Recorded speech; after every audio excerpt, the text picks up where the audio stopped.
कभी कभी समय ऐसा आता है कि राजा प्रजा बन जाता है और प्रजा ही राजा बन जाती है। बहुत प्राचीन समय की एक बात है। एक राजा थे, उन्होंने सोचा कि क्यों न मैं एक नौकर रखूं जो मुझे दूध गर्म करके खिलाए। राजा ने एक नौकर रख लिया। नौकर रखने के बाद 1 लीटर दूध था। डेली नौकर गर्म करता था और उनको उस दूध में से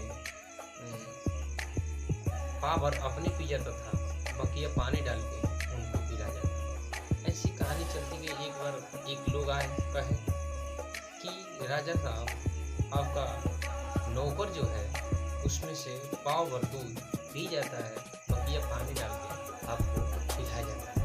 राजा बहुत अचंभित हुए। अच्छा चलिए ठीक है, इसके देख रेख के लिए मैं क्यों न एक और नौकर रख दूं। राजा साहब ने एक और नौकर रख दिया। नौकर रख दिए। अब दोनों नौकर मिलके पॉपो भर दूध पीने लगे और बकिया पानी डाल के राजा साहब को पिलाने लगे।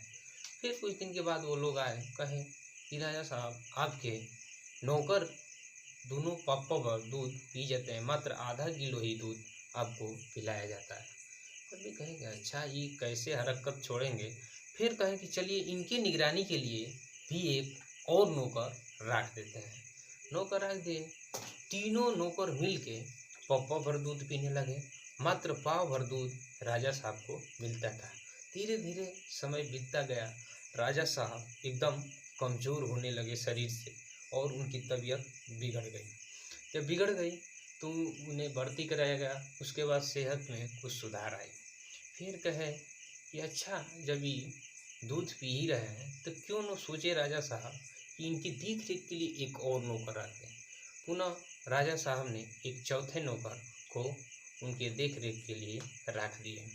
चौथा नौकर जब ये 4 रोग हो गए, मात्र 1 ही किलो दूध था तो नहीं पी पाए, तो क्या करते थे कि दूध खौलाते थे और उसमें से जो ऊपर का मलाई होता था उसको ले जाके और राजा साहब के मूछ पर लगा देते थे, बाकी दूध पी जाते थे। सुबह जगते थे राजा साहब, उनको बड़ी तेजी से भूख लगती थी। पूछते थे कि क्या मुझे रात को दूध नहीं पिलाए थे। सभी कहते थे क्यों न राजा साहब, आपको दूध क्यों नहीं पिलाए थे। कहे कि क्या प्रूफ है कि तुमने दूध पिलाया था। कहे कि हमारे पास प्रूफ भी है। कहे दिखाओ। कहे कि देखिए आपके मूछ के ऊपर वो मलाई लगा है। तो अच्छा, तो ऐसे ऐसे इस कहानी से सीख यही मिली, कभी कभी राजा प्रजा बन जाती है और प्रजा ही राजा बन जाती है।